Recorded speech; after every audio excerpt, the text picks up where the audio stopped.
This channel does not promote any violent, harmful, or illegal activities. All content provided by this channel is meant for an educational purpose only. Cancer Healer Center, a new beginning. পাথর প্রতিমায় বাজি বিস্ফোরণ কাণ্ডে ধৃত তুষারকান্তি বণিক আজ সকালে ঢোলাহাট থেকে তাকে গ্রেপ্তার করা হয়। এর আগে গ্রেপ্তার করা হয়েছিল বাড়ির মালিক চন্দ্রকান্ত বণিককে। চন্দ্রকান্তর ভাই তুষার, দুই ভাইয়ের বিরুদ্ধে খুনের চেষ্টা সহ একাধিক ধারায় মামলা হয়েছিল। বিস্ফোরণের পর থেকেই বেপাত্তা ছিল তুষার। মূলত দাদা চন্দ্রকান্ত এবং ভাই তুষারকান্তি মিলেই এই বেআইনি বাজির ব্যবসা চালাচ্ছিল বলে অভিযোগ। ফের সরকারি হাসপাতালে তৃণমূল নেতার দাদাগিরি, নার্সকে হুমকি, ছেলে হলে মাথা কেটে হাতে ধরিয়ে দিতাম। HDU ইউনিটে দলবল নিয়ে ঢুকে কর্তব্যরত নার্সকে হুমকি জেলা তৃণমূলের সাধারণ সম্পাদক সামিউল ইসলামের। ঘটনাস্থল চাঁচল সুপার স্পেশালিটি হাসপাতাল। লিখিত অভিযোগ দায়ের করা হয়েছে, তদন্তে স্বাস্থ্য দফতর, পুলিশ। যুব সভাপতির মায়ের মৃত্যু হয় হাসপাতালে, তারপরেই হাসপাতালে ঢুকে দাদাগিরি শুরু নেতার। ফের বাদুড়িয়া BLRO অফিসে হামলা, মুহুরীদের মারধর এবং একজনকে তুলে নিয়ে যাওয়ার অভিযোগ। ভাঙচুর, নথিতে আগুন ধরিয়ে দেওয়া হয়। বাদুড়িয়া BLRO অফিসে দুর্নীতির অভিযোগ আগেই ছিল। সেই অফিসেই জনকয়েক দুষ্কৃতী এসে হামলা চালায় বলে অভিযোগ। গতকাল গভীর রাতে তুলে নিয়ে যাওয়া মুহুরীকে তাঁর বাড়ির সামনে ফেলে রেখে যায় দুষ্কৃতীরা। রাতেই বাদুড়িয়া থানায় অভিযোগ দায়ের করেছে ওই মুহুরীর পরিবার। 29 এপ্রিল দীঘা জগন্নাথ মন্দিরের উদ্বোধন, যুদ্ধকালীন তৎপরতায় চলছে প্রস্তুতি। মন্দির প্রাঙ্গণে সাজো সাজো রব, স্বাগত তোরণ, চৈতন্য দ্বারে চলছে শেষ মুহূর্তের কাজ। 10 এপ্রিলের মধ্যে সব কাজ শেষ করার নির্দেশ। 30 এপ্রিল অক্ষয় তৃতীয়ার দিন থেকে মন্দিরের দ্বার খুলে যাবে সাধারণ মানুষের জন্য।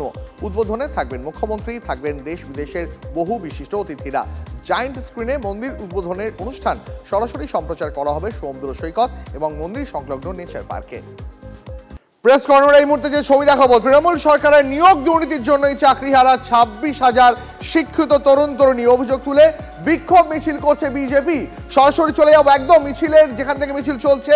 আমাদের সহকর্মী রঞ্জিত সেখান থেকে রয়েছেন। রঞ্জিত, বিজেপি নেতা কর্মীরা তারা কি বলছেন, তাদের কি দাবি?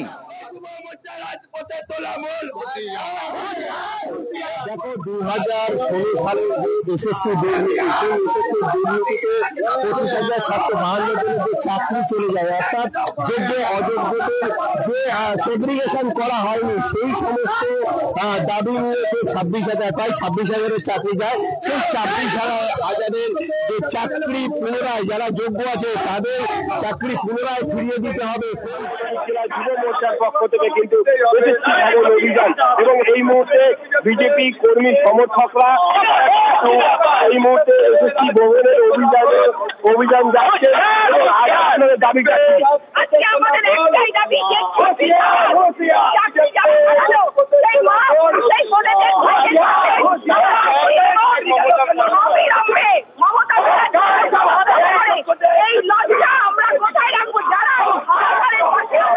বুঝতে পেরেছি রঞ্জিত, আপাতত অনেক ধন্যবাদ তোমাকে। যে ছবি আমাদের সহকর্মী রঞ্জিত দেখাচ্ছিল, বিজেপির বিক্ষোভ মিছিলের ছবি সরাসরি তুলে ধরছিল, যেখানে বিজেপির দাবি 26,000 শিক্ষিত তরুণ তরুণী, তাদের চাকরি যাওয়ার জন্য একমাত্র দায়ী তৃণমূলের এই সরকার। একদিকে আপনাদের দেখাচ্ছি সল্ট লেকে বিজেপির বিক্ষোভের ছবি, এর পাশাপাশি আপনাদের এই মুহূর্তে দেখাবো শিলিগুড়িতেও একই দাবিতে মিছিল করছে বিজেপি। দেখুন সেই ছবি। 26,000 চাকরি প্রার্থী, 26,000 চাকুরিজীবী শিক্ষক শিক্ষিকা, তারা তাদের রুজি রুটি হারালেন, তার জন্য দায়ী তৃণমূল সরকারের দুর্নীতি। এই অভিযোগ তুলে রাজ্যের দিকে দিকে আজ প্রতিবাদ মিছিল বিজেপির। একদিকে আপনাদের দেখাচ্ছি সল্ট লেকে মিছিলের ছবি, আর অন্যদিকে দেখাচ্ছি শিলিগুড়ির ছবি। এই মুহূর্তে শিলিগুড়িতেও বিজেপির মিছিল। তৃণমূল সরকারের নিয়োগ দুর্নীতির জন্যই চাকরিহারা হতে হয়েছে 26,000 শিক্ষিত তরুণ তরুণীকে। এই অভিযোগ তুলে বিক্ষোভ মিছিল বার করেছে বিজেপি। রাজ্যের দিকে দিকে জেলায় জেলায় বিজেপির বিক্ষোভ মিছিল চলছে। এই মুহূর্তে আপনাদের দেখাচ্ছি একদিকে শিলিগুড়ি আর অন্যদিকে সল্ট লেকের ছবি।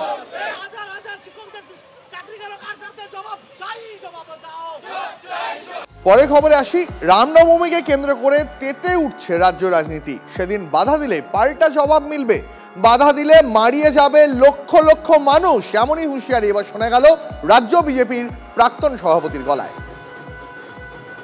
কিছু পার্টি বা টিএমসি নাকি বলছে 5 তারিখ 6 তারিখ তারা ধর্ণা দেবে, রাস্তায় নামবে। যদি রাস্তায় বেরিয়ে বাধা দেওয়ার চেষ্টা করো, লক্ষ লক্ষ লোক রাস্তায় নামবে, উপর দিয়ে মারিয়ে চলে যাবে। তখন দোষ দিও না যে এই হয়ে গেল তাই হয়ে গেল। আমি পুলিশকেও বলে দিচ্ছি, দিন পাল্টেছে, আপনাদের ব্যবহারে হিন্দু সমাজ খুবই রুষ্ট। তাদের ঘটিবাটি চলে যাচ্ছে, মা বোনের সম্মান চলে যাচ্ছে, তখন পুলিশকে দেখতে পাই না। আর যদি ব্যাগড়া দিতে চাও, আমি চ্যালেঞ্জ করছি পুরো হিন্দু সমাজকে, বলছি আমরা পেছনে আছি, যা করার করুন সব সামলে নেবো। মমতা ব্যানার্জির বড় কথা আমরা দেখে নেব। আর যারা এই রাস্তায় নামবে, রামনবমীর দিন ডিস্টার্ব করবে, ভুলে যাও না আজকে সেই হিন্দু সমাজ নেই। 66 কোটি হিন্দু এক জায়গায় হয়েছে মহাকুম্ভতে, আর পশ্চিমবাংলার হিন্দু সবচেয়ে বেশি ভয়ের মধ্যে আছে যে তোমরা এটাকে বাংলাদেশ বানিয়ে দিচ্ছ। তার যোগ্য জবাব তোমরা পাবে। আর দিলীপ ঘোষকে জবাব দিতে গিয়ে নতুন বিতর্কে জড়ালেন শওকত মোল্লা। বাংলার পুলিশ আছে বলেই ঘর থেকে বেরোতে পারছেন, পুলিশ সরে গেলে শাড়ি পরে ঘরে লুকিয়ে থাকতে হবে। এবার এমনই বিতর্কিত মন্তব্য ক্যানিং পূর্বের তৃণমূল বিধায়কের গলায়। বাংলার পুলিশ আছে বলে দিলীপ ঘোষরা এখন ঘর থেকে বেরোতে পারছে। যেদিন বাংলার পুলিশ ওদের পাশ থেকে সরে যাবে, সেদিন ঘর থেকে বেরোতে পারবে না। ও ঘরের ভেতরে শাড়ি পরে লুকিয়ে থাকতে হবে। আর 2, বাংলা হলো সম্প্রীতির বাংলা। এই বাংলাটা কারোর বাপের বাংলা নয়, আর কোনো ধর্ম কারোর বাপের নয়। প্রত্যেক বাংলার ধর্মনিরপেক্ষ মানুষ, দেশে ধর্মনিরপেক্ষ মানুষ, কে কার সঙ্গে থাকবে, কে কোন ধর্ম করবে, কে কার সহযোগিতা করবে, কে কার পাশে দাঁড়াবে, এটা দিলীপ ঘোষের মতো গুন্ডা মস্তান নির্ণয় করে দেবে না।